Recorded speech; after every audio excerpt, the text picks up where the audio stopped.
지금부터 지출을 줄일 수 있는 방법 좀 정리를 좀 해주시죠. 그래서 제가 생활비에서 과감하게 좀 절약을 하고 좀 줄여야 할 것을 제가 10가지로 네. 순위를 매겨서 가지고 왔거든요. 네. 이 순위는 아무래도 중요도 순으로 말씀드리니까 올라가면 올라갈수록 순위가 좀 더 중요하다 이렇게 말씀드릴 수 있을 것 같은데 네. 하나씩 한번 살펴보도록 하겠습니다. 자, 10위는 구내 식당 두고 매일같이 점심 외식하는 습관. 자, 이거 버려야 된다라는 말씀을 드리고 아하. 싶어요.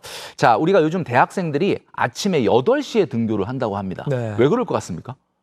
빨리 구내식당 가려고? 학식을 먹기 위해서. 아하. 그만큼 이제 소비가 좀 팍팍해지고 네. 사실은 이제 식비가 굉장히 많이 든다는 얘기인데 우리 직장인들 같은 경우는 매일같이 외식을 하는 거. 그러니까 구내 식당이 있는데도 불구하고 매일같이 외식하는 습관. 요거는 좀 우리가 자제해야 되지 않겠느냐. 그런 말씀을 좀 드리고 싶고요. 제가 계속 딴지 걸어 죄송한데 점심시간만큼은 회사를 벗어나고 싶어요. 좀 그런 면이 아무래도 있을 수 있는데 네네. 자 우리가 이제 돈을 아껴야 되니까. 좀 아껴야 되니까. 알겠습니다. 자, 그 심리를 좀 집어넣겠습니다.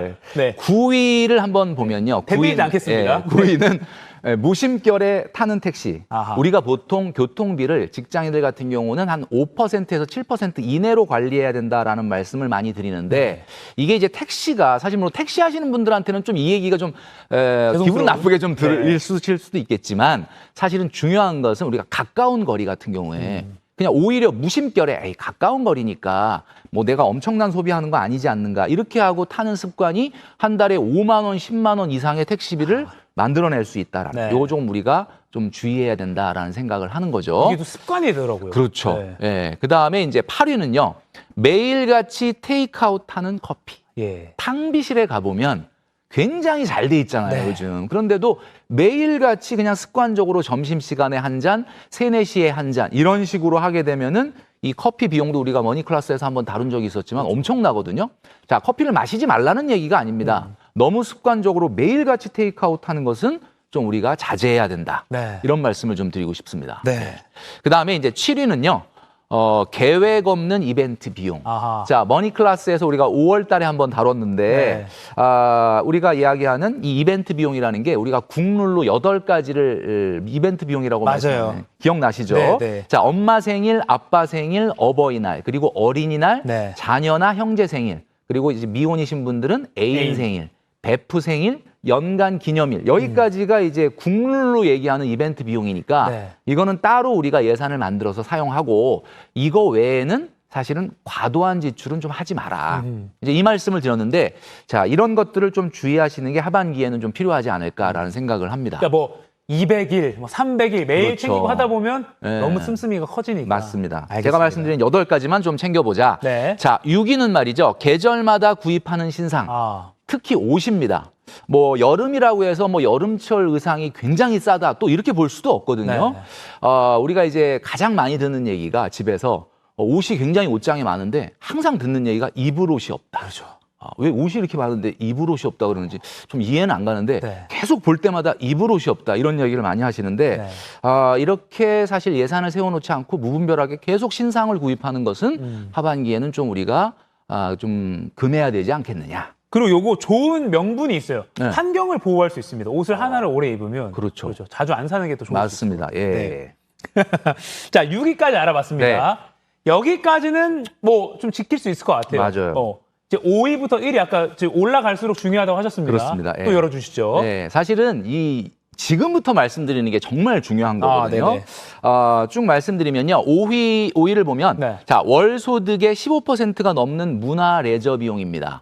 자, 이게 무슨 이야기냐면 예를 들면 월 소득이 300만 원인 분이 네. 45만 원 이상을 문화 레저 비용 취미 활동에 쓴다. 예를 들면 운동, 뭐 필라테스나 PT나 또는 취미 활동하는 거에 45만 원 이상 쓴다라고 한다면 이거는 정상적이지 않다.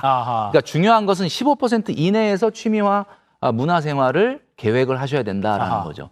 이거는 사실은 지키지 않게 됐을 때 금액이 굉장히 많이 손실이 나기 때문에 네. 좀 중요하다라고 제가 말씀드리고 싶어요. 월 소득의 15% 이내로 그렇습니다. 문화생활 해라. 예. 네. 자, 그리고 4위는 머니클래스에서도 한번 다룬 적이 있었는데 엔겔 지수입니다. 월 소득의 15% 이상의 엔겔 지수. 그러니까 식비가 들어가게 된다 그러면 네. 이것은 좀 과하다. 월 소득 25%. 네, 외식이라든지 마트에서 장 보는 거라든지 배달이라든가 이걸 다 포함해서 1인 가구 같은 경우는 500만 원 미만이라면 25% 이내에서 좀 관리할 필요가 있는데 여러분 한번 점검을 한번 해보시기를 바란다 이렇게 말씀드리고 싶습니다. 그 배달의 늪을 빠져나오기 쉽지 않아요. 그렇죠. 워낙 편리해서. 이건 사실은 건강과도 관련이 있어요. 아하. 사실 너무 많은 식비 그리고 너무 많은 배달은 건강에도 좋지 않고 환경에도 좋지 않다라는 것을 꼭 말씀드리고 싶습니다. 네. 자, 이제 3가지 남았는데 여러분 네. 주목하셔야 됩니다. 지금 나온 7가지 다 안 하셔도 이 3가지만 하셔도 사실은 굉장히 많이 절약이 되거든요. 아하. 예, 그러니까 이 3가지가 정말 중요한데. 네, 3가지 보겠습니다. 자, 3위는요.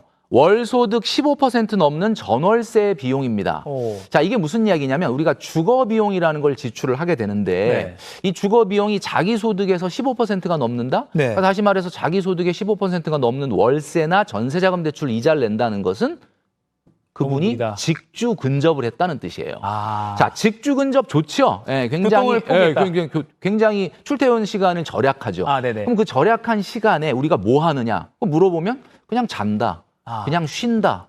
뭐 이렇게 얘기하시는 분들이 많은데 사실 그렇게 돼서는 안 되거든요. 뭔가 우리가 조금 더 생산적인 것으로 활용할 수 있어야 된다. 그래서 사실은 본인의 소득의 15%가 넘는 주거 비용은 조금 자제를 해야 된다라는 말씀을 좀 드리고 싶습니다. 그럼 월소득 400만 원이면 한 60만 원 정도를 넘으면 안 되는 거네요. 그렇죠. 15%. 예, 네. 맞습니다.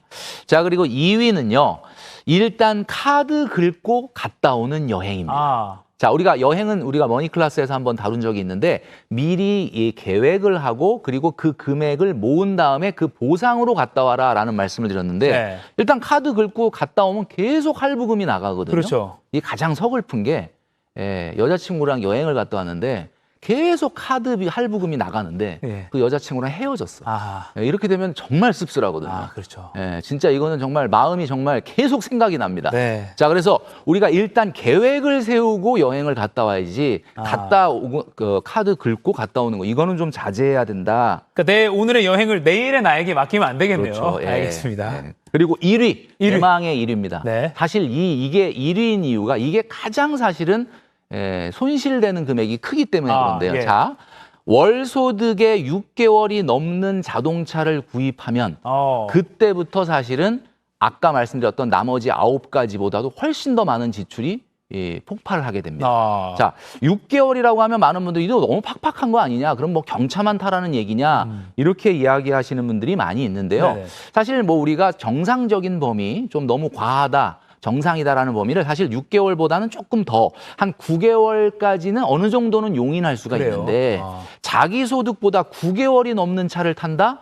자, 그것은 웬만해가지고는 이 고정비를 절약할 수가 없습니다. 그냥 자동차라는 거는 차 하나만으로 소비가 이루어지는 게 아니라 또 확장 소비, 파생 소비가 계속 생기기 때문에 그렇다라는 거죠. 기름값, 차가 커지면 기름값도 많이 들고 뭐 부품도 비싸지고 그렇죠. 그런 게 우리가 있으니까. 차를 사고 그냥 세워둘 수 없지 않습니까? 그렇죠. 차를 끌고 나가야 되고 네네. 나가게 되면 문화 레저 비용과 외식 비용이 추가로 발생한다. 그래서 1위로 이걸 선정한 이유가 이게 가장 많은 돈을 절약할 수 있기 때문이다라고 말씀드릴 수 있습니다. 그러니까 월소득 곱하기 한 6에서 9 정도 그 정도. 사이에서 차값을 좀 그 결정하자. 정도가 가장 적절하다. 알겠습니다.